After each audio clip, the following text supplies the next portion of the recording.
നമസ്കാരം പ്രിയപ്പെട്ട പ്രേക്ഷകരെ, രാവിലെയിലേക്ക് സ്വാഗതം. അങ്ങനെ ഫ്രാൻസും ക്വാർട്ടറിലേക്ക് കടക്കുകയാണ്. റൗണ്ട് ഓഫ് 16 കഴിഞ്ഞ് ഫ്രാൻസ് ക്വാർട്ടറിലേക്ക് പോകുമ്പോഴേക്കും മൊറോക്കോയെ ഫേസ് ചെയ്യാൻ പോകുന്നു. ഫ്രാൻസ് 1-0 ജയിക്കുന്നു. എംബാപ്പയുടെ ഗോളിലൂടെ, പെനൽറ്റിയിലൂടെ ഫ്രാൻസ് 1-0 ജയിക്കുമ്പോൾ രണ്ട് കാര്യങ്ങളുണ്ട്. ഈ ലോകകപ്പിൽ അങ്ങനെ മെസ്സിയും എംബാപ്പയും 7 ഗോൾ അടിച്ചിരിക്കുകയാണ്. മെസ്സി 7 ഗോൾ, എംബാപ്പെ 7 ഗോൾ, അങ്ങനെ നിൽക്കുകയാണ്. ഫ്രാൻസ് ആരാധകരെ സംബന്ധിച്ചിടത്തോളം ഫ്രാൻസ് ശക്തമായ ടീമാണ്. അതുകൊണ്ട് തന്നെ മൊറോക്കോയാണ് എതിരാളികളായിട്ട് വരാൻ പോകുന്നത്. അതൊരു കിടിലം മത്സരമായിരിക്കും എന്ന് പറയാതിരിക്കാൻ കഴിയില്ല. സംസ്ഥാനത്തെ സംബന്ധിച്ചിടത്തോളം വരുമ്പോൾ മഴ ശക്തമായി തുടരുന്ന ഒരു സാഹചര്യമുണ്ട്. എല്ലാം വിശദമായി നോക്കാം. ആദ്യം തലക്കെട്ടുകൾ. പാരഗ്വയെ തകർത്ത് ഫ്രാൻസ് ലോകകപ്പ് ക്വാർട്ടറിൽ. പെനൽറ്റി ഷൂട്ടൌട്ടിൽ ഗോൾ അടിച്ച എംബാപ്പെ കാനഡയെ കീഴടക്കി. മൊറോക്കോയും ക്വാർട്ടറിൽ.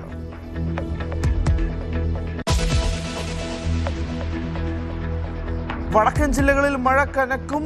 ഇന്ന് കണ്ണൂരും കാസർഗോഡും യെല്ലോ അലർട്ട്. മഴ ശക്തമായതോടെ അടിമാലി ലക്ഷംവീട് കോളനിയിൽ വീണ്ടും മണ്ണിടിച്ചിൽ ഭീഷണി. പഞ്ചായത്ത് ഓഫീസിന് മുന്നിൽ നാട്ടുകാരുടെ സമരം.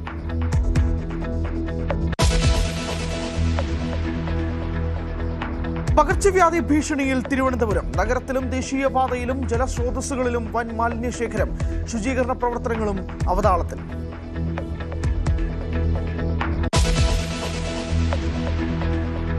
സാമ്പത്തിക ക്രമക്കേട് ആരോപണങ്ങളിൽ കുടുങ്ങി താരസംഘടന അമ്മ. അദാനി ഗ്രൂപ്പിന്റെ പേരിലും ഉയർന്ന വിവാദങ്ങളും പ്രതിസന്ധി. ശ്വേതാ മേനോൻ ഉന്നയിച്ച ആരോപണങ്ങളിൽ കൂടുതൽ തെളിവ് പുറത്തുവിട്ടേക്കും. ടിനി ടോമിനെതിരായ നടപടിയിൽ മൊഴി നൽകാൻ കഴിയാതെ അൻസിബ.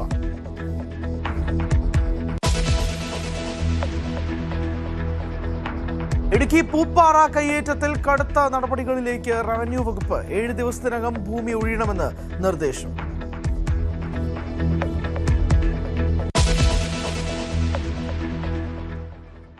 ഫ്രാൻസും മൊറോക്കോയും ക്വാർട്ടറിലേക്ക്.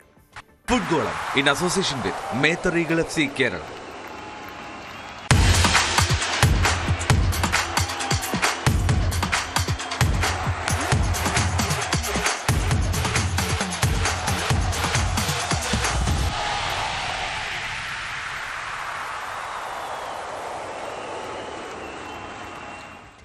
ഫ്രാൻസ് ആരാധകരെ സംബന്ധിച്ചിടത്തോളം 2022 കണ്ണീരണിഞ്ഞൊരു വർഷം കൂടിയായിരുന്നു. ഫൈനലിൽ പുറത്തുപോക്ക്. പക്ഷേ ഇത്തവണ അങ്ങനെയല്ല, കപ്പടിച്ചിട്ടേ പോകൂ എന്നുള്ള ഒരു പ്രതീക്ഷയിലാണ് എംബാപ്പയും സംഘവും. അങ്ങനെ പാരഗ്വയെ തകർത്തുകൊണ്ട് ഫ്രാൻസ് ലോകകപ്പിൻ്റെ ക്വാർട്ടറിലേക്ക് പ്രവേശിച്ചിരിക്കുന്നു. 70-ാം മിനിറ്റിൽ പെനൽറ്റിയിലൂടെ കിലിയൻ എംബാപ്പയാണ് ഗോൾ സ്കോർ ചെയ്തത്. കാനഡയെ കീഴടക്കി.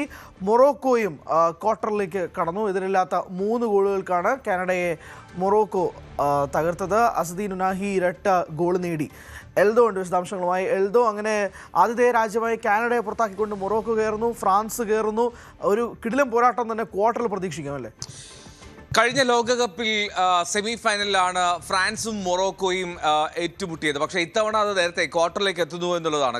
അന്ന് ഖത്തർ ലോകകപ്പിൽ മൊറോക്കോയെ തോൽപ്പിച്ചാണ് ഫ്രാൻസ് ഫൈനലിലേക്ക് എത്തുന്നതും അർജന്റീനയ്ക്കെതിരെ ഫൈനൽ പോരാട്ടത്തിൽ ഇടം പിടിക്കുന്നതും. എന്താണെങ്കിലും ഫ്രാൻസിന് കടുപ്പമാകും മൊറോക്കോ എന്നുള്ളത് സംശയമില്ല. ഈ പാരഗ്വേ ഫ്രാൻസ് മത്സരത്തിലേക്ക് ആദ്യം എത്തിക്കഴിഞ്ഞാൽ പാരഗ്വേയും ഫ്രാൻസും പാരഗ്വേ കൃത്യമായിട്ട് ഫ്രാൻസിനെ ഗോൾ രഹിതമായി നിർത്തുക എന്നുള്ള ലക്ഷ്യത്തോടുകൂടി അസാമാന്യ പ്രതിരോധമാണ് പാരഗ്വേ കാഴ്ചവെച്ചത്. അതിൽ പാരാഗ്വേ ഏറെക്കുറെ വിജയിക്കുകയും ചെയ്തു. 70-ാം മിനിറ്റ് വരെ ആ പ്രതിരോധ പൂട്ട് തകർക്കാൻ ഫ്രാൻസിന് കഴിഞ്ഞില്ല. ഏറ്റവും ഒടുവിൽ 70-ാം മിനിറ്റിലാണ് ഫ്രാൻസിന് ഒരു പെനാൾട്ടിയിലൂടെ കിലിയൻ എംബാപ്പെ ഗോൾ സ്കോർ ചെയ്യുന്നത്. കിലിയൻ എംബാപ്പെ ഗോൾ സ്കോർ ചെയ്തപ്പോൾ ഗോൾ വേട്ടക്കാരുടെ പട്ടികയിൽ ഈ ടൂർണമെന്റിലെ ഗോൾഡൻ ബൂട്ട് പോരാട്ടത്തിൽ ലയണൽ മെസ്സിക്കും മുകളിൽ നിൽക്കുകയാണ്. അതായത് മറ്റൊന്നും കൊണ്ടല്ല, ഗോളുകളുടെ എണ്ണത്തിൽ രണ്ടുപേരും ഒപ്പത്തിനൊപ്പമാണ് എങ്കിൽ പോലും 7 ഗോളുകളാണ് എങ്കിൽ പോലും അസിസ്റ്റുകളുടെ എണ്ണം നോക്കുമ്പോൾ ലയണൽ മെസ്സിക്ക് മുകളിൽ എംബാപ്പെ. അങ്ങനെ മെസ്സി എംബാപ്പെ ഗോൾഡൻ ബൂട്ട് പോരാട്ടം അത് കടുക്കുകയാണ്. ഇനി ടോട്ടൽ ഗോൾ വേട്ടയിൽ ലോകകപ്പ് ചരിത്രത്തിലെ ഗോൾ വേട്ടയിൽ 19 ഗോളുകളായി, മെസ്സിക്ക് 20 ഗോളുകൾ. അങ്ങനെ ഗോൾ മെഷീനായി തന്നെ എംബാപ്പെ തുടരുകയാണ് ഫ്രാൻസിന് വേണ്ടി. അസാധ്യമായിട്ടുള്ള ഒരു ഡിഫൻസീവ് മികവാണ് പാരഗ്വേ ഫ്രാൻസിനെതിരെ കാഴ്ചവെച്ചത്. നമുക്കറിയാം, കഴിഞ്ഞ മത്സരങ്ങളിലൊക്കെ വളരെ ആധികാരികമായി വളരെ പെട്ടെന്ന് ഗോൾ സ്കോർ ചെയ്യുന്ന ഫ്രഞ്ച് ടീമിനെ അല്ല കഴിഞ്ഞ മത്സരത്തിൽ കണ്ടത്.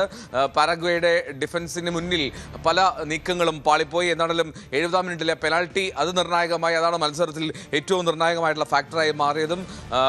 ഫ്രാൻസ് പാരഗ്വേ മത്സരം അങ്ങനെ 1-0 എന്നുള്ള സ്കോറിലാണ് നിലവിലെ റണ്ണേഴ്സ് അപ്പ് ക്വാർട്ടർ ഫൈനലിലേക്ക് മുന്നേറിയത്. ഇനി മൊറോക്കോ കാനഡ പോരാട്ടം, അത് മനോഹരമായിട്ടുള്ളൊരു ആദ്യ പകുതിയായിരുന്നു. കാനഡ അതിഗംഭീരമായി തന്നെ അവസരങ്ങൾ ക്രിയേറ്റ് ചെയ്തു. ഒരുപക്ഷേ ലോകകപ്പിൻ്റെ പ്രീ ക്വാർട്ടറിലേക്ക് ആദ്യം എത്തുന്ന ഒരു ടീം കളിക്കുന്നത് പോലെയല്ല ആതിഥേയരായിട്ടുള്ള കാനഡ മുന്നേറിയത്. അവർ ഒരു സഹ ആതിഥേയർ എന്നുള്ള ഒരു ആനുകൂല്യത്തിൽ തന്നെ ആരാധക പിന്തുണയിൽ അതിഗംഭീരമായി തന്നെ അവർ മാർച്ച് ചെയ്തുകൊണ്ടേയിരുന്നു മൊറോക്കോ ഗോൾമുഖത്തേക്ക്. പക്ഷേ രണ്ടാം പകുതിയിൽ മൊറോക്കോ പൂർണ്ണമായിട്ടും കളി മാറ്റിയെടുത്തു. 3 മനോഹരമായിട്ടുള്ള ഗോളുകൾ, 3 ഫീൽഡ് ഗോളുകളാണ് രസകരമായി തന്നെ മൊറോക്കോയ്ക്ക് ക്വാർട്ടറിലേക്കുള്ള വഴിയൊരുക്കിയത്. ഇനി ക്വാർട്ടറിൽ ഫ്രാൻസിനെ നേരിടണമെന്നുള്ള വലിയ വെല്ലുവിളി മാത്രമാണ് മൊറോക്കോയ്ക്ക് മുന്നിലുള്ളത്. 50-ാം മിനിറ്റിലായിരുന്നു അസദീൻ റാഹിയുടെ ആദ്യ ഗോൾ. പിന്നീട് 52-ാം മിനിറ്റിൽ ഗോൾ സ്കോർ ചെയ്ത് ഏറ്റവും ഒടുവിൽ മത്സരത്തിന് ഇഞ്ചുറി ടൈമിലും മൊറോക്കോയ്ക്ക് വേണ്ടി റാഹി ഗോൾ സ്കോർ ചെയ്തു. അങ്ങനെ മൊറോക്കോ തുടർച്ചയായിട്ടുള്ള ലോകകപ്പുകളിൽ മികച്ച ടീം എന്നുള്ള, മികച്ച ആഫ്രിക്കൻ സംഘം ആര് എന്നുള്ള ചോദ്യത്തിന് കൃത്യമായിട്ടുള്ള ഉത്തരം നൽകുകയാണ്.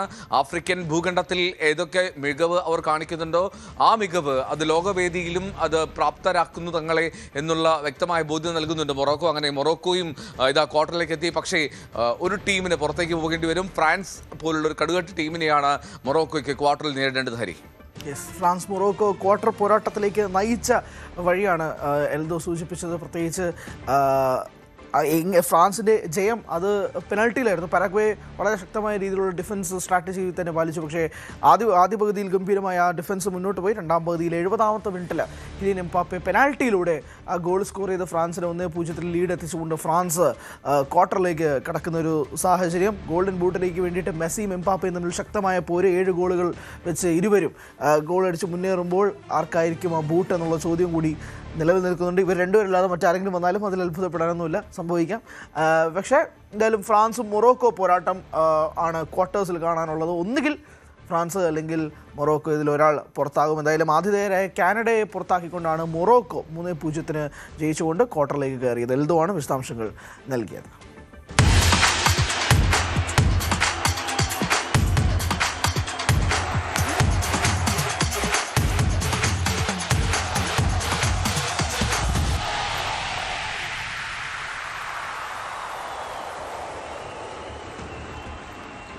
Football in association with Mather Eagle FC Kerala. നമ്മൾ മറ്റു വാർത്തകളിലേക്ക് പോകുമ്പോൾ ഖമനേയിയുടെ സംസ്കാര ചടങ്ങിനിടെയും ഇറാനെ പരിഹസിച്ച ട്രംപ്. സംസ്കാരത്തിന് എല്ലാ പേരും ഒത്തുചേരുമ്പോൾ ഒറ്റ ഷോട്ടിന് തീർക്കാൻ കഴിയുമെന്നാണ് ട്രംപിൻ്റെ പരാമർശം. ഒരാഴ്ചത്തേക്ക് വെടിനിർത്തി ഇറാന് കരയാനുള്ള അവസരം ഒരുക്കുകയാണെന്നും ട്രംപ് പറഞ്ഞു. അതേസമയം ഖമനേയിയുടെ സംസ്കാരത്തിന് മുമ്പുള്ള ചടങ്ങുകൾ ഇറാനിൽ പുരോഗമിക്കുകയാണ്.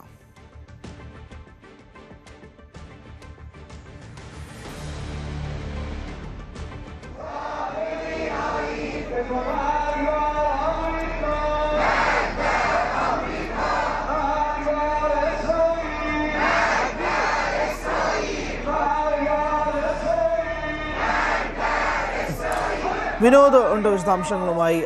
വിനോദ്, ട്രംപിൻ്റെ ഭാഗത്തു നിന്നും വീണ്ടും ഒരു പരിഹാസം എന്ന രീതിയിൽ തന്നെയാണ് ട്രംപിൻ്റെ ഭാഗത്തു നിന്നുള്ള വാക്കുകൾ വരുന്നത്. അത് മുതലക്കണ്ണീരാകും എന്ന് വരെ അദ്ദേഹം പറയുന്നുണ്ട്. ചിലർ കരയുന്നത് കണ്ടു, അത് മുതലക്കണ്ണീരാവാനുള്ള സാധ്യത വരെ ഉണ്ട് എന്നതും ട്രംപ് സൂചിപ്പിക്കുകയും ചെയ്യുന്നു. ഞങ്ങൾ മനുഷ്യത്വമുള്ളവരാണ്, ഒരാഴ്ചത്തെ അവധി ഉൾപ്പെടെ നൽകുന്നു എന്നുൾപ്പെടെയുള്ള കാര്യങ്ങൾ ട്രംപ് സൂചിപ്പിക്കുമ്പോഴേക്കും ഇത് വീണ്ടും കാര്യങ്ങൾ കൂടുതൽ വഷളാവുന്ന രീതിയിലേക്ക് കാര്യങ്ങൾ മാറുകയാണോ എന്നുള്ളത് ഒരു സ്വാഭാവികമായ ചോദ്യം ഒരു ഭാഗത്ത് നിൽക്കുന്നുണ്ട്. അതോടൊപ്പം തന്നെ അമേരിക്കയുടെ നിലപാട് ഇപ്പോഴും ഒരു മാറ്റമില്ലാതെ തുടരുന്നെന്ന് വേണം തന്നെ വിശേഷിപ്പിക്കാൻ. ഹരി, സംസ്കാര ചടങ്ങിന് മുന്നോടിയായുള്ള പ്രാർത്ഥനാ ചടങ്ങുകൾ ഉൾപ്പെടെയുള്ള കാര്യങ്ങളാണ് ഇപ്പോൾ പുരോഗമിക്കുന്നത്.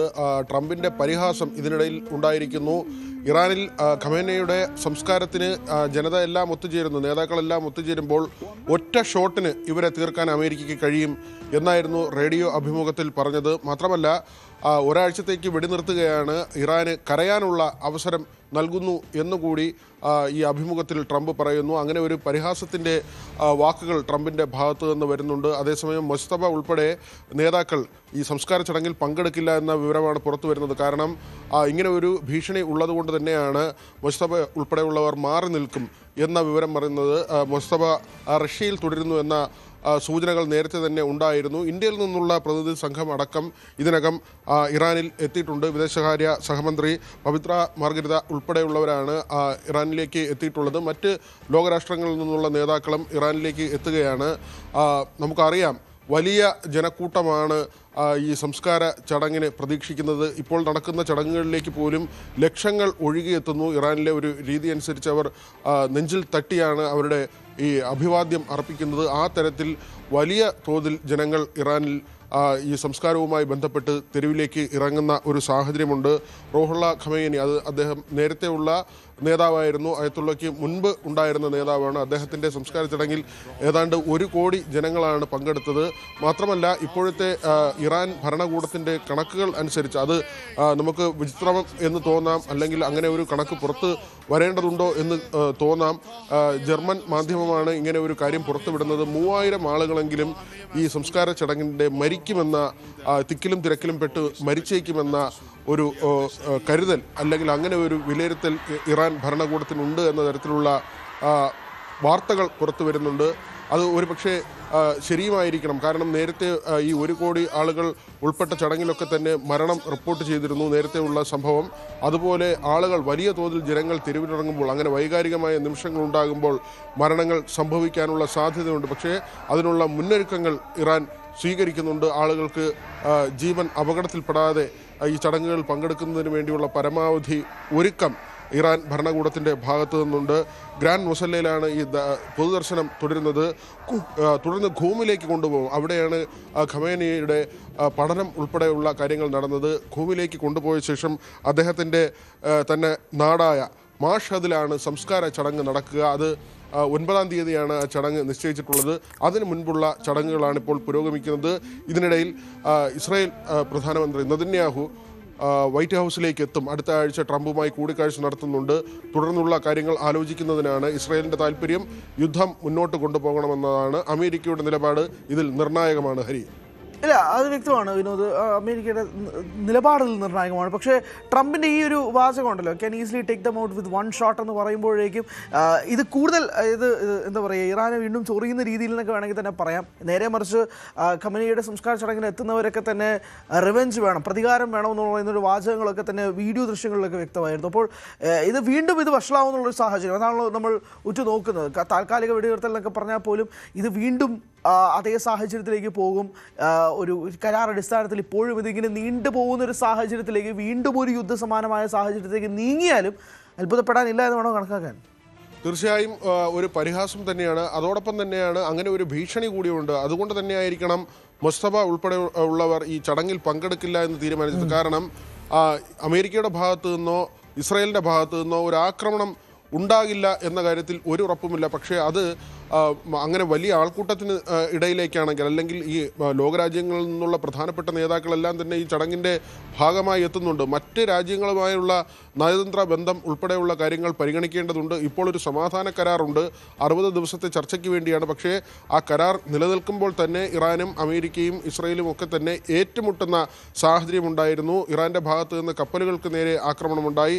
അമേരിക്ക ഇറാൻ്റെ പല കേന്ദ്രങ്ങളിലേക്കും, അവരുടെ അണവോർജ കേന്ദ്രങ്ങൾ, അങ്ങനെയുള്ള യുറേനിയം സമ്പുഷ്ടീകരണം നടന്ന മേഖല ഉൾപ്പെടെയുള്ള പ്രദേശങ്ങളിലേക്ക് അമേരിക്കയുടെ ആക്രമണമുണ്ടായി. അവരുടെ തുറമുഖങ്ങളിലേക്ക് അമേരിക്കയുടെ ആക്രമണമുണ്ടായി. അങ്ങനെ ഈ കരാർ നിലനിൽക്കുമ്പോൾ തന്നെ ഏറ്റുമുട്ടലുള്ള ഒരു സാഹചര്യമുണ്ട്. അവിടെയാണ് സംസ്കാര ചടങ്ങ് നടക്കുമോ എന്ന് പോലുമുള്ള സംശയമുണ്ടായത്. പക്ഷേ ഇറാൻ ഈ ചടങ്ങുകളുമായി മുന്നോട്ട് പോവുകയാണ്. 9-നാണ് ഈ ചടങ്ങ് നടക്കുന്നത്. അതിനിടയിലാണ് ട്രംപിൻ്റെ ഭാഗത്തു നിന്ന് വീണ്ടും പ്രകോപനപരമായ, അപകീർത്തികരമായ ഒരു മരണമാണ്. ആ മരണ സമയത്ത്, ആ സംസ്കാരം നടക്കുമ്പോൾ ആളുകൾ ഒത്തുകൂടുമ്പോൾ ഒറ്റ ഷോട്ടിൽ അവരെ തീർക്കാൻ അമേരിക്കയ്ക്ക് കഴിയും എന്ന ഒരു വെല്ലുവിളിയും പരിഹാസവും കലർന്ന പരാമർശം അദ്ദേഹത്തിൻ്റെ ഭാഗത്ത് നിന്ന് ഉണ്ടായത്. ഒരുപക്ഷെ അത് വരും ദിവസങ്ങളിൽ ഇറാനെ ഇത് തീർച്ചയായും വൈകാരികമായി വേദനിപ്പിക്കുന്ന ഒരു കാര്യമാണ്. അവരുടെ ഹൃദയത്തിൽ പോറലേൽപ്പിക്കുന്ന കാര്യമാണ്. അതുകൊണ്ട് തന്നെ ഇതിനോടൊക്കെയുള്ള പ്രതികരണം ഇറാന്റെ ഭാഗത്ത് നിന്ന് എങ്ങനെയായിരിക്കും എന്നത് വരും ദിവസങ്ങളിൽ കണ്ടറിയണം. ഹരി, വ്യക്തമാണ്. എന്തായാലും ഇറാന്റെ ഭാഗത്തു നിന്നുള്ള പ്രതികരണം എന്താണ് എന്നുള്ളതാണ്. പക്ഷേ മുസ്തഫ അലി ഖമനേയി പങ്കെടുത്തിട്ടില്ല എന്നുള്ളതും കൂടി വളരെ ശ്രദ്ധേയമായ കാര്യമാണ്. മാർച്ചിലാണ് അദ്ദേഹം അധികാരം ഏൽക്കുന്നത് സുപ്രീം ലീഡറായിട്ട്. പക്ഷേ അദ്ദേഹം ഒരു ലൈവ് സ്പീച്ചോ പബ്ലിക് അപ്പിയറൻസോ ഇതുവരെ നടത്തിയിട്ടുമില്ല.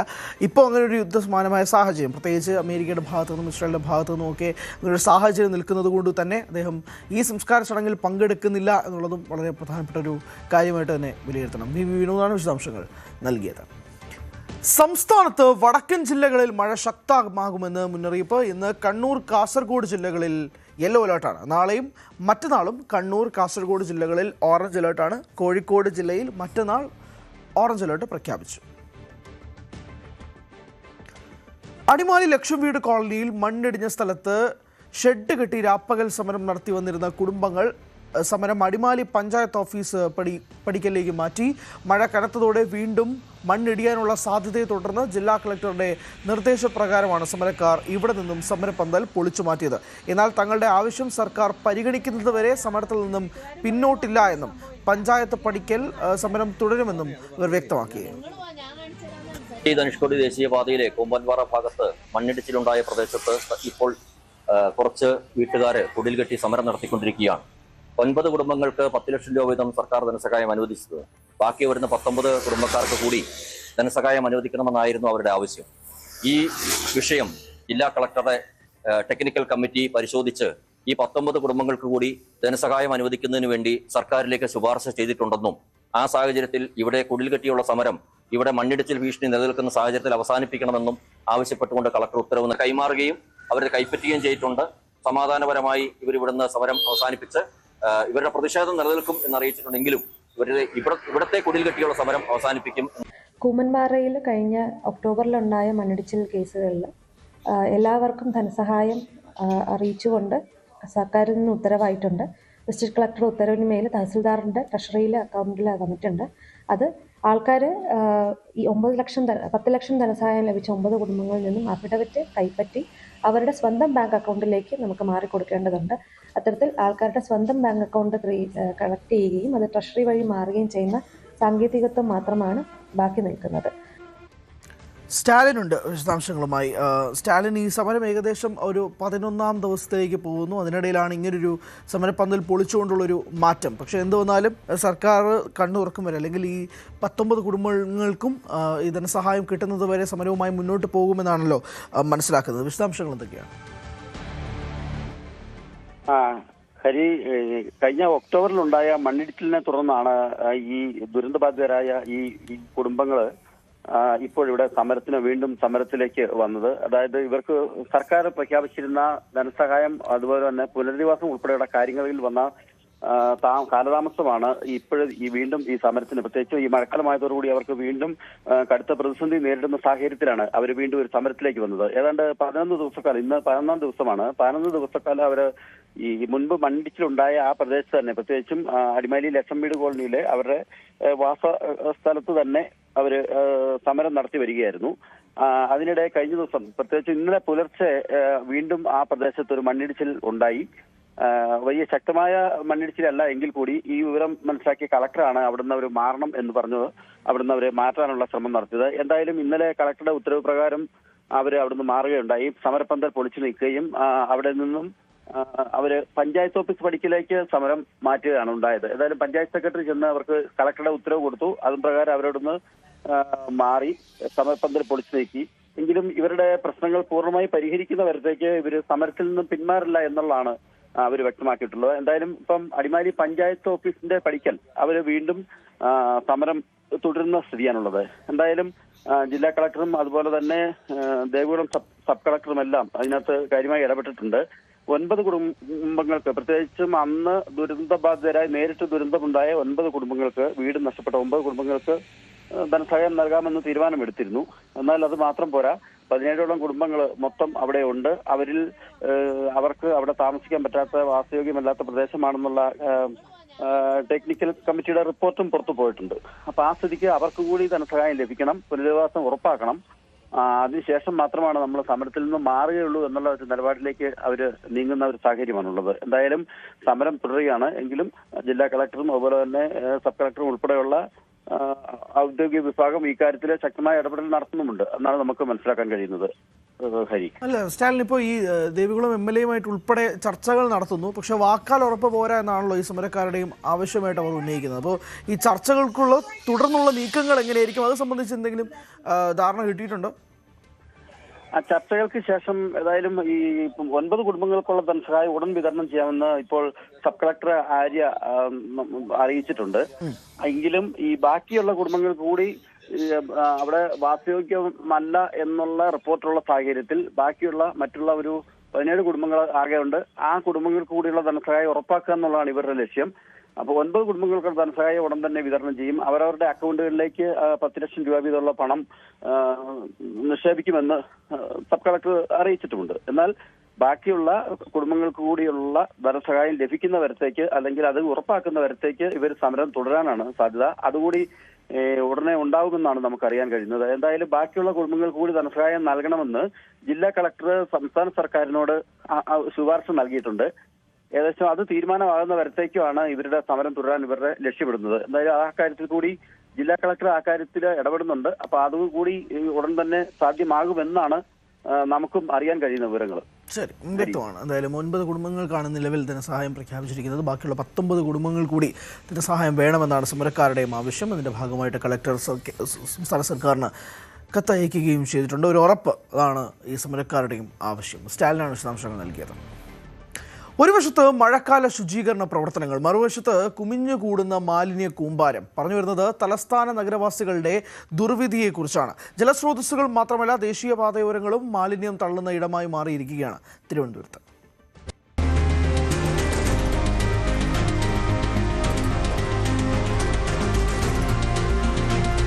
ഞാനിപ്പോൾ നിൽക്കുന്നത് തലസ്ഥാനത്തെ ഏറ്റവും തിരക്കേറിയ ചാക്ക ബൈപ്പാസിലാണ്. ഓരോ മിനിറ്റിലും 100 കണക്കിന് വാഹനങ്ങളാണ് ഈ ബൈപ്പാസിലൂടെ അങ്ങോട്ടും ഇങ്ങോട്ടും പൊയ്ക്കൊണ്ടിരിക്കുന്നത്. ബൈപ്പാസിന്റെ 2 വശങ്ങളിലായി പക്ഷേ നമ്മെ കാത്തിരിക്കുന്നത് മാലിന്യ വാഹിനികളായ ഇത്തരം കാഴ്ചകളാണ്. ദുസ്സഹമായ മാലിന്യ കൂമ്പാരം അങ്ങനെ തന്നെ വിശേഷിപ്പിക്കേണ്ടി വരും. സാനിറ്ററി പാഡുകളും ഡയപ്പറുകളും പ്ലാസ്റ്റിക് മാലിന്യങ്ങളും ഭക്ഷ്യ മാലിന്യങ്ങളും അടക്കം ചാക്കുകളിലും അല്ലാതെയുമൊക്കെയായി യഥേഷ്ടം വാഹനങ്ങളിൽ വരുന്നവർ സൗകര്യപൂർവ്വം വലിച്ചെറിഞ്ഞിരിക്കുന്ന മാലിന്യങ്ങൾ കൂമ്പാരമായി മാറിയിരിക്കുന്ന കാഴ്ചയാണ് ഈ ബൈപ്പാസിനോട് തൊട്ടു ചേർന്നുള്ള റോഡിന്റെ വശങ്ങളിലെല്ലാം കാണാൻ കഴിയുന്നത്.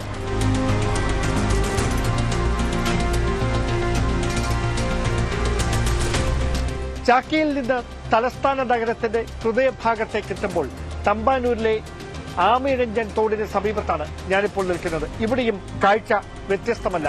നഗരസഭ തുടർച്ചയായി മാലിന്യ നീക്കത്തിന് വേണ്ട നടപടികൾ ഒരു വശത്ത് തുടർന്നുകൊണ്ടേയിരിക്കുന്നുവെന്ന് അവകാശപ്പെടുമ്പോൾ മറുവശത്ത് ഇതാണ് കാഴ്ച. ആമയിഴഞ്ചൻ തോട് മാലിന്യവാഹിനിയായി മാറിയിരിക്കുന്ന ദൗർഭാഗ്യകരമായ സാഹചര്യമെന്ന് തന്നെ പറയേണ്ടി വരും. തോടിന്റെ ഇരുവശങ്ങളിലും കാട് നിറഞ്ഞ നിലയിലാണ്. അതുകൊണ്ട് തന്നെ ആ മഴവെള്ളത്തിലൂടെ മാലിന്യം നീങ്ങാനുള്ള സാഹചര്യം കൂടി ഇവിടെ തടസ്സപ്പെടുകയാണ്. വലിയ ഇരുമ്പ് കമ്പികൾക്കിടയിൽ, പൈപ്പുകൾക്കിടയിൽ ആ മാലിന്യം തടഞ്ഞു നിൽക്കുന്ന കാഴ്ചയുമുണ്ട് ഇവിടെ.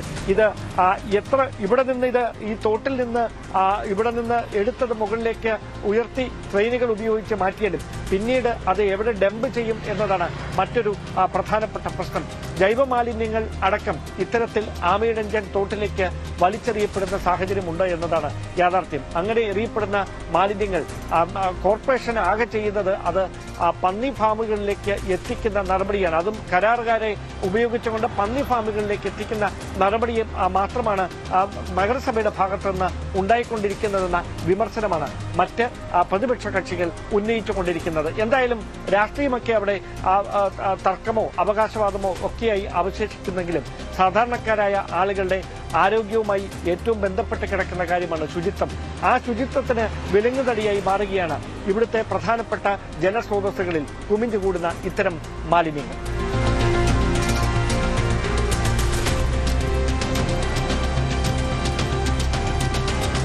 മഴക്കാലപൂർവ്വ ശുചീകരണ പ്രവർത്തനങ്ങൾ ആരോഗ്യവകുപ്പിന്റെയും നഗരസഭയുടെയും ഒക്കെ നേതൃത്വത്തിൽ ഒരു വശത്ത് തകൃതിയായി പുരോഗമിക്കുകയാണ്. പക്ഷേ ഈഞ്ചക്കൽ ബൈപ്പാസിന് സമീപത്തുള്ള ഈ സർവീസ് റോഡിനോട് ചേർന്ന ഇടവഴിയിലെ വെള്ളക്കെട്ടിലെ കാഴ്ചകൾ കണ്ടാൽ ആരും തലയിൽ കൈവച്ചു പോകും.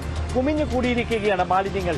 ആ പ്ലാസ്റ്റിക് ക്യാരി ബാഗുകളിലും അതോടൊപ്പം അല്ലാതെയുമൊക്കെ ചാക്കിലും മറ്റുമായി കെട്ടുനിറച്ച് നേരെ കൊണ്ട് ഒരു ദാക്ഷിണ്യവുമില്ലാതെ തള്ളിയിട്ട് പോകുന്ന യാത്രക്കാർ ഇവിടുത്തെ സ്ഥിരം കാഴ്ചയാണ് എന്ന് നാട്ടുകാരും പറയുന്നു. ഏറ്റവും പ്രധാനപ്പെട്ട കാര്യം മൂട്ട പെറ്റ് പെരുകുന്ന ചെറിയ ചെറിയ ഇടത്താവളങ്ങളുമുണ്ട് ഈ വെള്ളക്കെട്ടിന് സമീപം. അതായത് ഈ ജലജന്യ രോഗങ്ങൾ തടയുന്നതിന് വേണ്ടി ഒരു വശത്ത് തകൃതിയായ നടപടികൾ പുരോഗമിക്കുമ്പോഴാണ് നഗരത്തിലെ ഏറ്റവും പ്രധാനപ്പെട്ട ഒരു ബൈപ്പാസിനോട് ചേർന്നുള്ള സർവീസ് റോഡിന് സമീപം ഇങ്ങനെ ദാക്ഷിണ്യമില്ലാതെ മാലിന്യം വലിച്ചെറിഞ്ഞു പോകുന്നത് സാധാരണ കാഴ്ചയായി മാറിയിരിക്കുന്നത്. തലസ്ഥാന നഗരത്തിൽ ഈ ഒരു ഭാഗത്ത് മാത്രമല്ല, ഈ ഒരു റോഡിനോട് ചേർന്ന് മാത്രമല്ല ഇത്തരം കാഴ്ചകൾ. നഗരത്തിന്റെ പല മേഖലകളിൽ സമാനമായ തരത്തിൽ മാലിന്യങ്ങൾ വലിച്ചെറിഞ്ഞു പോകുന്നത് ഇപ്പോൾ പതിവായി മാറിയിരിക്കുകയാണ്. നേരത്തെ CCTV ക്യാമറകളൊക്കെ സ്ഥാപിച്ച് മാലിന്യം വലിച്ചെറിയുന്നവർക്കെതിരെ നടപടി സ്വീകരിക്കാനുള്ള കൃത്യമായ നിരീക്ഷണങ്ങളൊക്കെ നഗരസഭയുടെ നേതൃത്വത്തിൽ നടത്തിയിട്ടുണ്ടെങ്കിലും ഇപ്പോൾ അതും ഏറെക്കുറെ ഒരു മേഖലയിലെങ്കിലും നിലച്ച മട്ടാണ്. അങ്ങനെ ഒരു സാഹചര്യത്തിലാണ് ഈ മാലിന്യങ്ങൾ നഗരത്തിലെ പ്രധാനപ്പെട്ട ഭാഗങ്ങളിൽ കുമിഞ്ഞു കൂടുന്നത്. സാധാരണക്കാരായ ജനങ്ങൾക്കുണ്ടാകുന്ന സാമൂഹ്യമായ പ്രശ്നങ്ങൾക്ക് അപ്പുറം അത് വലിയ തരത്തിൽ ദുർഗന്ധം വമിക്കുക എന്നൊരു പ്രതിസന്ധി സൃഷ്ടിക്കുന്നതിനപ്പുറം ആരോഗ്യ പ്രശ്നങ്ങൾക്ക് വഴിവെക്കുന്ന ഒരു ഗുരുതരമായ സാഹചര്യത്തിലേക്ക് കൂടി വഴിമാറിയിരിക്കുന്നു.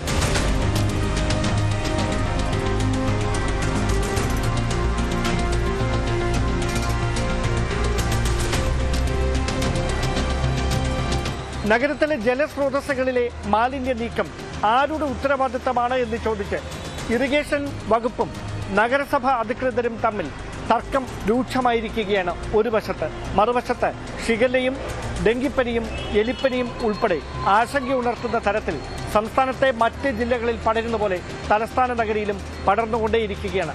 അതിനിടയിലാണ് ഈ മാലിന്യങ്ങൾ സാധാരണക്കാരായ മനുഷ്യർക്ക് മുമ്പിൽ വലിയ ആശങ്ക പരത്തിക്കൊണ്ട് ഇങ്ങനെ കുമിഞ്ഞു കൂടുന്നത് നഗരത്തിലെ ഒരു സാധാരണ കാഴ്ചയായി മാറിയിരിക്കുന്നത്. എന്തായാലും ഞങ്ങളുടെ ഈ റിപ്പോർട്ട് അധികാരികളുടെ കണ്ണു തുറപ്പിക്കുമെന്ന പ്രതീക്ഷയോടെ ക്യാമറമാൻ C വിനോദിനൊപ്പം ഡാൻ കുര്യൻ, ന്യൂസ് 18. തിരുവനന്തപുരം നഗരത്തിലെ തട്ടുകടകളിൽ നഗരസഭാ സ്ക്വാഡിന്റെ പരിശോധന നടത്തി. 12 സ്ക്വാഡുകളാണ് വിവിധ തട്ടുകടകളിൽ പരിശോധന നടത്തിയത്.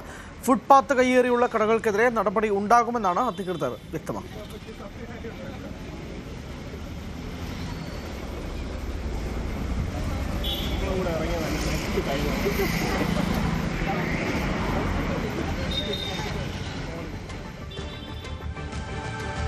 തന്റെ പോരാട്ടം അമ്മയിലെ പവർ ഗ്രൂപ്പിനെതിരെ എന്ന് ശ്വേതാ മേനോൻ. സാധാരണ സ്ത്രീ എന്ന നിലയിൽ പവർ ഗ്രൂപ്പിനെ ഒറ്റയ്ക്ക് നേരിടാൻ സാധിക്കില്ല. തന്റെ പോരാട്ടത്തിലൂടെ പവർ ഗ്രൂപ്പ് തുറന്നു കാട്ടപ്പെടും. അമ്മയുടെ ഫണ്ടിൽ നിന്ന് ചിലർ നടത്തിയ സാമ്പത്തിക തിരിമറികൾ കണ്ടെത്തി നിശബ്ദയാക്കാൻ ശ്രമിച്ചാൽ പിന്നോട്ടില്ലെന്നും ശ്വേത വ്യക്തമാക്കി. ആരോപണം പ്രത്യാരോപണങ്ങളിൽ വലയുകയാണ് താരസംഘടനയായ അമ്മ. തർക്കങ്ങൾ രാഷ്ട്രീയ ആരോപണങ്ങളിലേക്കും സാമ്പത്തിക ക്രമക്കേടിലേക്കും കടന്നതോടെയാണ് പ്രതിസന്ധി കൂടിയത്. അദാനി ഗ്രൂപ്പിന്റെ പേര് കൂടി വന്നതോടെ വിവാദം പുതിയ തലത്തിലേക്ക് നീങ്ങുകയാണ്. നവമിയുണ്ട് വിശദാംശങ്ങളുമായി. നവമി, ശ്വേത ഇപ്പോൾ ഓരോ ദിവസവും ഓരോ പോസ്റ്റ് ഇടുകയാണ്. ഇപ്പോൾ ശ്വേതയുടെ ഭാഗത്തു നിന്നും ഒരു പുതിയ പോസ്റ്റ് എനിക്ക് തോന്നുന്നു 4 മണിക്കൂർ മുമ്പാണ് ആ പോസ്റ്റ് വരുന്നത്. അതിൽ പവർ ഗ്രൂപ്പ് മെൻഷൻ ചെയ്യുന്നുണ്ട്.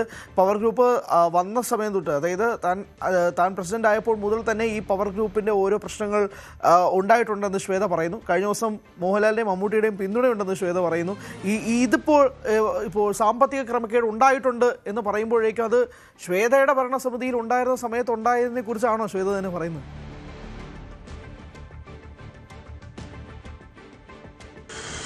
Hari, good morning. നമുക്കറിയാം ഈ പവർ ഗ്രൂപ്പ് എന്ന പേര് ഇതിനു മുൻപ് നമ്മൾ കേട്ടിട്ടുള്ളതാണ്. പ്രത്യേകിച്ച് ഹേമ കമ്മിറ്റി റിപ്പോർട്ട് പുറത്തു വന്നപ്പോഴും അതിലൊരു പവർ ഗ്രൂപ്പ് എന്ന് മെൻഷൻ ചെയ്തിട്ടുണ്ടായിരുന്നു. എന്തായാലും അതേ കാര്യം തന്നെയാണ് ശ്വേത മേനോൻ തന്റെ ഫേസ്ബുക്കിൽ ഏറ്റവും ഒടുവിലായി കുറിച്ചിരിക്കുന്ന വാക്കുകളിലും പറയുന്നത്. തന്റെ പോരാട്ടം അമ്മയിലെ പവർ ഗ്രൂപ്പിനെതിരെയാണ്. സാധാരണ സ്ത്രീ എന്ന നിലയിൽ പവർ ഗ്രൂപ്പിനെ ഒറ്റയ്ക്ക് നേരിടാൻ സാധിക്കില്ല. തന്റെ പോരാട്ടത്തിലൂടെ പവർ ഗ്രൂപ്പിനെ തുറന്നു കാട്ടും. അമ്മയുടെ ഫണ്ടിൽ നിന്നും ചിലർ നടത്തിയ സാമ്പത്തിക തിരിമറികൾ താൻ കണ്ടെത്തി. അത് ബാബുരാജിന്റെ ഭരണസമിതിയിൽ ഉണ്ടായിരുന്ന സമയത്ത് തിരിമറിയെ കുറിച്ചാണ് ശ്വേതാ മേനോൻ പറയുന്നത്. അത് തുടക്കം മുതൽ തന്നെ, അതായത് ജനറൽ ബോഡിയിൽ അടക്കം ശ്വേതാ മേനോൻ അത് ആവർത്തിക്കുകയും ചെയ്തിരുന്നു. താന്റെ ഭരണസമിതിയിലല്ല, അതിന് മുൻപുള്ള ഭരണസമിതിയിലെ കണക്കുകളിലൊക്കെ അവ്യക്തതയുണ്ട്, അതിൽ പലതരത്തിലുള്ള തിരിമറികൾ നടന്നിട്ടുണ്ട് എന്ന് പല ആവർത്തി ശ്വേതാ മേനോൻ പറഞ്ഞതായിരുന്നു. അതിനെ തന്നെയാണ് ഇവിടെ വീണ്ടും ആവർത്തിക്കുന്നത്. അത് ചോദ്യം ചെയ്ത അന്നു മുതൽ തന്നെ അപമാനം, തനിക്കെതിരായിട്ടുള്ള അപമാനം തുടങ്ങിയതാണ്. അമ്മയിലെ പാവപ്പെട്ട കലാകാരന്മാർക്ക് വേണ്ടിയാണ് പല പരിപാടികളിലൂടെയും പണം പിരിക്കുന്നത്. ആ പണം തരുന്നത് ഹിന്ദുവാണോ, ക്രിസ്ത്യാനിയാണോ, മുസ്ലിമാണോ, അംബാനിയാണോ, അദാനിയാണോ എന്നൊന്നും നോക്കാറില്ല. എത്ര നിശബ്ദയാക്കാൻ ശ്രമിച്ചാലും പോരാട്ടത്തിൽ നിന്നും പിന്നോട്ടില്ല എന്ന് കൂടി പറഞ്ഞുകൊണ്ടാണ് ശ്വേതാ മേനോൻ ഈ കുറിപ്പ് ഇട്ടിരിക്കുന്നത്. ഇന്നലത്തെ കുറിപ്പിൽ പറയുന്നത് മമ്മൂട്ടിയുടെ, മോഹൻലാലിന്റെ ഒക്കെ പിന്തുണ തനിക്കുണ്ട്, സംഘടനയിൽ നിന്നുകൊണ്ട് തന്നെ പോരാടണമെന്നാണ് തന്നോട് അവർ പറഞ്ഞതെന്ന്. പക്ഷെ അൻസിബ ഇന്നലെ കടവന്ത്ര സ്റ്റേഷനിൽ മൊഴി രേഖപ്പെടുത്താൻ, ടി ടോമിനെതിരായിട്ടുള്ള പരാതിയിൽ മൊഴി രേഖപ്പെടുത്താൻ എത്തിയപ്പോൾ ഇക്കാര്യം ചോദിച്ചിരുന്നു. പക്ഷെ അൻസിബ പറയുന്നത് മോഹൻലാലിന്റെയും മമ്മൂട്ടിയുടെയും പിന്തുണ ശ്വേതാ മേനോനില്ല, തനിക്കാണ്. അതിൽ ചില സംശയങ്ങളുണ്ട്. അങ്ങനെ പിന്തുണ ആർക്കാണെന്ന് അവർ തന്നെ മുന്നിൽ വന്ന് പറയട്ടെ, എങ്കിൽ മാത്രമേ താൻ വിശ്വസിക്കൂ എന്നാണ് അൻസിബ പറയുന്നത്. എന്തായാലും ഈ താരസംഘടനയിലെ ഇത്തരത്തിലുള്ള പോരാട്ടം അല്ലെങ്കിൽ പരസ്പരമുള്ള പഴിചാരൽ ഇപ്പോഴും അവസാനിക്കുന്നില്ല. ഇന്നലെ നടിമാരായ മാലാ പാർവതി അടക്കമുള്ളവർ വന്ന് ഗുരുതരമായിട്ടുള്ള ആരോപണങ്ങളാണ് ശ്വേതാ മേനോനും ലക്ഷ്മിപ്രിയക്കെതിരെയും ഒക്കെ ഉന്നയിക്കുന്നത്. എന്തായാലും ശ്വേതാ മേനോൻ മാധ്യമങ്ങളെ കണ്ടേക്കുമെന്നൊക്കെ പറയുന്നുണ്ട്. പക്ഷെ അതിലൊരു സ്ഥിരീകരണം ഇതുവരേക്കും ലഭ്യമായിട്ടില്ല. അതിനിടയിൽ ശ്വേതാ മേനോൻ കോടതിയെ സമീപിച്ചു. അഡ്ഹോക് കമ്മിറ്റി കൺവീനർ സ്ഥാനത്ത് നിന്നും രമേശ് പിഷാരടി മാറുന്ന സാഹചര്യം, അങ്ങനെ പലതരത്തിലുള്ള ഓരോ നിമിഷം കഴിയുന്തോറും താരസംഘടനയായ അമ്മയിൽ പുതിയ പുതിയ വിവാദങ്ങൾക്കാണ് വഴിവെച്ചുകൊണ്ടിരിക്കുന്നത്. ഹരി, വ്യക്തമാണ്. ഓരോ ദിവസവും ഓരോ സംഭവങ്ങൾ നടക്കുകയാണ് അമ്മ സംഘടനയിൽ. നവമിയാണ് വിശദാംശങ്ങൾ നൽകിയത്. കശ്മീരിലെ ഷോപ്പിയാനിൽ സൈന്യവുമായുള്ള ഏറ്റുമുട്ടലിൽ 2 ഭീകരർ കൊല്ലപ്പെട്ടു. ചൺപോരയിലുണ്ടായ ഏറ്റുമുട്ടലിൽ ലഷ്കർ ഭീകരൻ സാക്കിർ ഖാനിയും ലത്തീഫ് ഭട്ടുമാണ് കൊല്ലപ്പെട്ടത്. കാർത്തിക് കൊണ്ട് വിശദാംശങ്ങളുമായി. കാർത്തിക്, ഈ സാക്കിർ ഖാനി A++ കാറ്റഗറിയിലുള്ള ടെററിസ്റ്റാണ്, അതുകൊണ്ട് തന്നെ ഇത് ഏറ്റവും ഗംഭീരമായ ഒരു ഓപ്പറേഷൻ എന്ന് തന്നെ വിളിക്കണം. ഹരി, ഇന്നലെ രാത്രി 7:45 കൂടിയാണ് കശ്മീരിലെ ഷോപ്പിയാനിൽ ചാൺപോര ഗ്രാമത്തിൽ സൈന്യവും ഭീകരരും തമ്മിൽ ഏറ്റുമുട്ടിയത്. ഈ ഏറ്റുമുട്ടലിൽ 2 ഭീകരർ കൊല്ലപ്പെട്ടു. അതിലേറ്റവും പ്രധാനം ലഷ്കർ ഇ തോയ്ബയുടെ സുപ്രധാന നേതാവായ സാക്കിർ അഹമ്മദ് ഖാനി ഈ ഏറ്റുമുട്ടലിൽ കൊല്ലപ്പെട്ടു എന്ന വിവരമാണ് പുറത്തു വരുന്നത്. അയാൾക്കൊപ്പമുണ്ടായിരുന്ന കൂട്ടാളി ലത്തീഫ് ഭട്ടും കൊല്ലപ്പെട്ടു. വെള്ളിയാഴ്ച ഉച്ച മുതൽ തന്നെ ഈ ഓപ്പറേഷനായുള്ള നീക്കങ്ങൾ സൈന്യം ആരംഭിച്ചിരുന്നു. കശ്മീരിലെ മീരാറ്റ് പ്രവിശ്യയിൽ ഭീകരരുടെ സാന്നിധ്യം സൈന്യം വെള്ളിയാഴ്ച തന്നെ സ്ഥിരീകരിച്ചിരുന്നു. സൈന്യം സ്ഥാപിച്ച CCTVകളിൽ ഇവരുടെ ദൃശ്യങ്ങൾ പതിഞ്ഞിരുന്നു. തുടർന്ന് 4 ഗ്രാമങ്ങൾ വെള്ളിയാഴ്ച ഉച്ച മുതൽ ഇവർ ഒഴിപ്പിച്ചു തുടങ്ങി. ഇന്നലെ ഉച്ചയോടെയാണ് ഇവരുടെ സാന്നിധ്യം സ്ഥിരീകരിച്ചത്. അവരുമായി ഏറ്റുമുട്ടൽ ഉണ്ടായത്. ആദ്യം ഭീകരർ സൈന്യത്തിന് നേരെ വെടിയുതിർക്കുകയായിരുന്നു. തുടർന്ന് സൈന്യം ഇവർക്ക് നേരെയും വെടിയുതിർത്തു. ഈ ഏറ്റുമുട്ടലിലാണ് ഭീകരർ കൊല്ലപ്പെട്ടത്. കശ്മീർ പോലീസും അതോടൊപ്പം തന്നെ CRPFും സൈന്യവും സംയുക്തമായി നടത്തിയ ഏറ്റുമുട്ടലിലാണ് ഈ ഭീകരർ കൊല്ലപ്പെട്ടത്. സുപ്രധാനമായ പല ഓപ്പറേഷനുകളിലും, ലഷ്കർ ഇ തോയ്ബയുടെ ഓപ്പറേഷനുകളിലും പങ്കെടുത്തിട്ടുള്ള ആളാണ് സാക്കിർ അഹമ്മദ് ഖാനി. സുരക്ഷാ ഏജൻസികൾ നേരത്തെ ഹരി പറഞ്ഞതുപോലെ A++ കാറ്റഗറിയിൽ ഉൾപ്പെടുത്തിയ ആളാണ്. കശ്മീരിലെ കുൽഗാം ജില്ലയിൽ നിന്നുള്ള സ്വദേശിയാണ്. പല ഭീകരാക്രമണങ്ങളിലും ഇയാളുടെ സഹായം ലഭിച്ചിട്ടുണ്ട് എന്ന വിവരങ്ങൾ നേരത്തെ തന്നെ സുരക്ഷാ ഏജൻസികൾക്ക് ലഭിച്ചിരുന്നു. അതിലേറ്റവും പ്രധാനം പഹൽഗാമിൽ നടന്ന ഭീകരാക്രമണത്തിൽ ഭീകരർക്ക് ആവശ്യമായ സഹായം നൽകിയ ആളാണ് സാക്കിർ അഹമ്മദ് ഖാനി. ആ അർത്ഥത്തിൽ വലിയൊരു ഓപ്പറേഷനാണ് കഴിഞ്ഞ ദിവസം നടന്നത്. ഈ ഓപ്പറേഷനിൽ 2 ഭീകരർ കൊല്ലപ്പെട്ടിരിക്കുന്നു. ഇത് സംബന്ധിച്ച് കൂടുതൽ വിവരങ്ങൾ പുറത്തു വരേണ്ടതുണ്ട്. ഇപ്പോഴും ഷോപ്പിയാനിലെ ചാൻപോര ഗ്രാമം അത് സൈന്യത്തിൻ്റെ നിയന്ത്രണത്തിലാണ്. അവിടെ 7 ഗ്രാമങ്ങളാണ് ഉള്ളത്. ഇവിടെ അതീവ സുരക്ഷാ പ്രാധാന്യമുള്ള മേഖല കൂടിയാണ്. ഇവരുടെ സാന്നിധ്യം സ്ഥിരീകരിച്ചത് മുതൽ ശക്തമായ പരിശോധനയാണ് ഈ മേഖലയിൽ നടന്നത്. ഇപ്പോഴും ആ പരിശോധനകൾ തുടരുന്നു എന്ന റിപ്പോർട്ടുകളാണ് പുറത്തു വരുന്നതും. ഹരി, വ്യക്തമാണ്. VR കാർത്തികാണ് വിശദാംശങ്ങൾ നൽകിയത്. വിവാഹ സദസ്സിൽ സൗഹൃദം പങ്കിട്ട് മുഖ്യമന്ത്രിയും പ്രതിപക്ഷ നേതാവും. മുസ്ലിം ലീഗ് മലപ്പുറം ജില്ലാ പ്രസിഡന്റ് അബ്ബാസ് അലി ശിഹാബ് തങ്ങളുടെ മകൻ സയ്യിദ് റാജ് അലി ശിഹാബ് തങ്ങളുടെ വിവാഹ ചടങ്ങിനാണ് മുഖ്യമന്ത്രി VD സതീശനും പ്രതിപക്ഷ നേതാവ് പിണറായി വിജയനും ഒരുമിച്ചെത്തിയത്. മുസ്ലിം ലീഗ് സംസ്ഥാന അധ്യക്ഷൻ പാണക്കാട് സാദിഖ് അലി ശിഹാബ് തങ്ങൾ, വ്യവസായ മന്ത്രി PK കുഞ്ഞാലിക്കുട്ടി തുടങ്ങിയ പ്രമുഖരെല്ലാം കൂടെ ഉണ്ടായിരുന്നു. പാണക്കാട് അബ്ബാസ് അലി തങ്ങളുടെ വീട്ടിലായിരുന്നു മുഖ്യമന്ത്രിയും പ്രതിപക്ഷ നേതാവും ഒരുമിച്ചെത്തിയത്.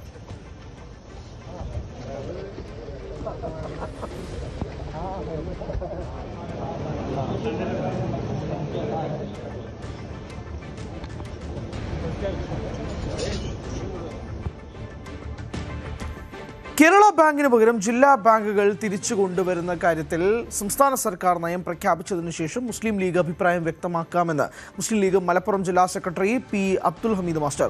സഹകരണ മേഖലയിൽ 3 ടയർ സംവിധാനം വേണമെന്ന നിലപാട് ഉള്ളതുകൊണ്ടാണ് മലപ്പുറം സഹകരണ ബാങ്ക് കേരള ബാങ്കിൽ ലയിപ്പിച്ചതിനെതിരെ സുപ്രീം കോടതിയെ സമീപിച്ചിരിക്കുന്നത്. ഇക്കാര്യത്തിൽ സുപ്രീം കോടതി ഏറെ വൈകാതെ വിധി പറയുമെന്നും ഹമീദ് മാസ്റ്റർ പറഞ്ഞു. കേരള ബാങ്ക് രൂപീകരണം ഇടതുപക്ഷത്തിന്റെ തെരഞ്ഞെടുപ്പ് പ്രഖ്യാപനങ്ങളിൽ ഒന്നായിരുന്നു. ഇനി അത് വേണോ വേണ്ടയോ എന്ന് സർക്കാരാണ് തീരുമാനിക്കേണ്ടതെന്ന് അബ്ദുൽ ഹമീദ് മാസ്റ്റർ ന്യൂസ് 18നോട് പ്രതികരിച്ചു. മുസ്ലിം ലീഗിൻ്റെ മലപ്പുറം ജില്ലാ സെക്രട്ടറി പി അബ്ദുൽ ഹമീദ് മാസ്റ്ററാണ് നമ്മളൊപ്പം ചേരുന്നത്.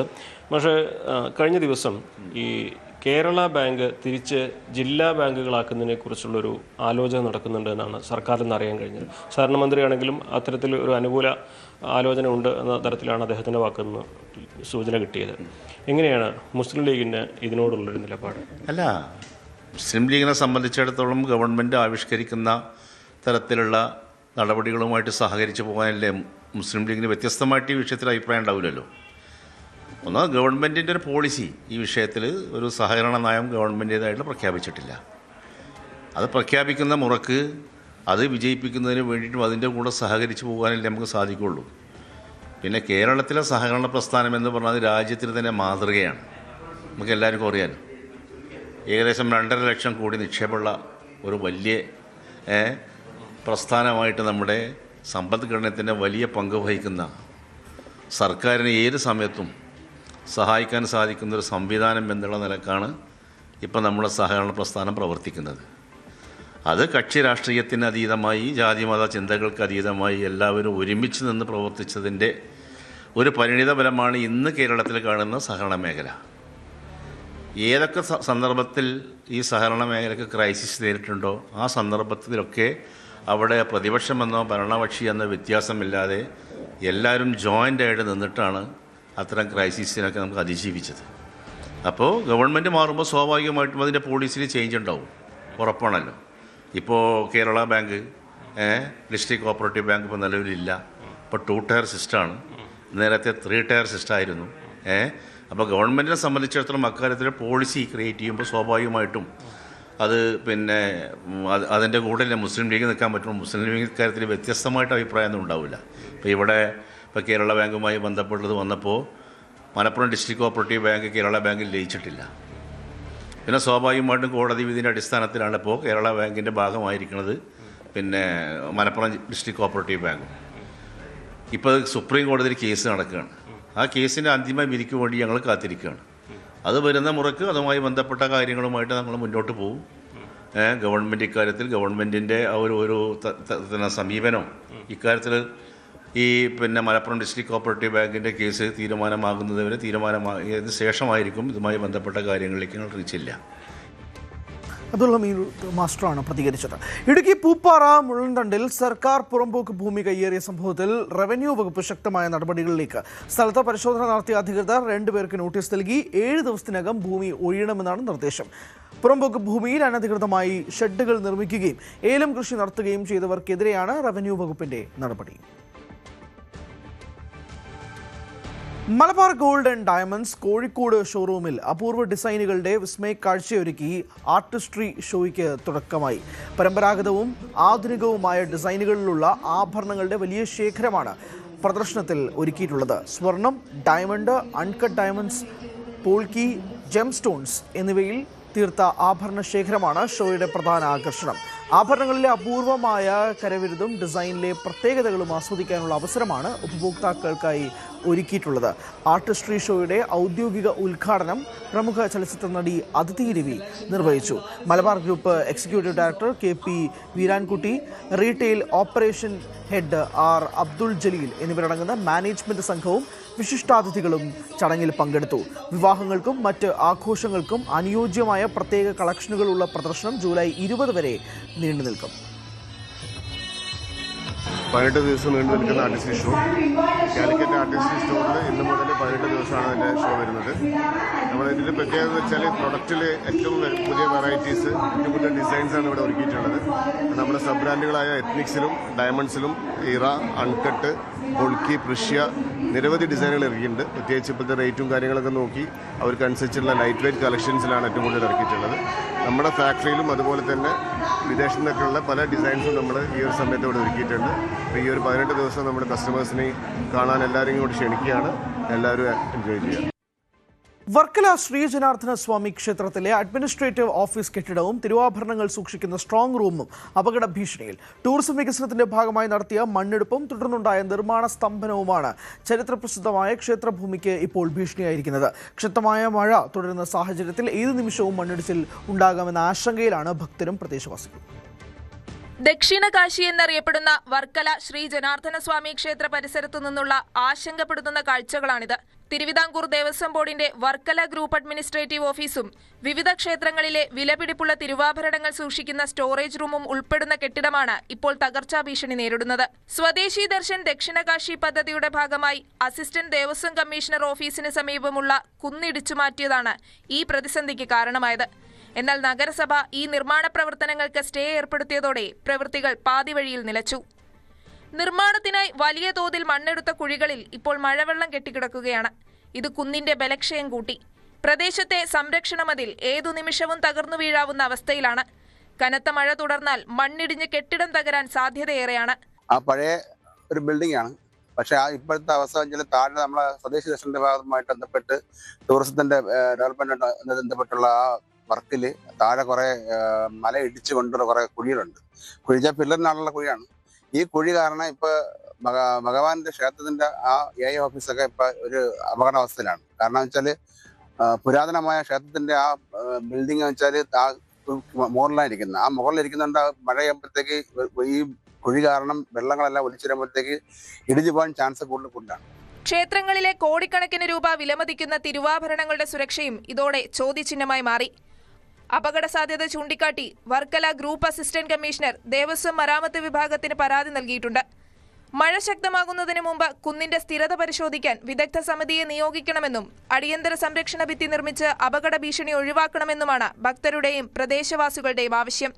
ന്യൂസ് 18 വർക്കല. നമ്മൾ ഇടവേളയിലേക്ക് പോകുന്നു. ഇടവേളയ്ക്ക് ശേഷം ഫുട്ബോളുമായി എൽദോ ചേരും. നമസ്കാരം.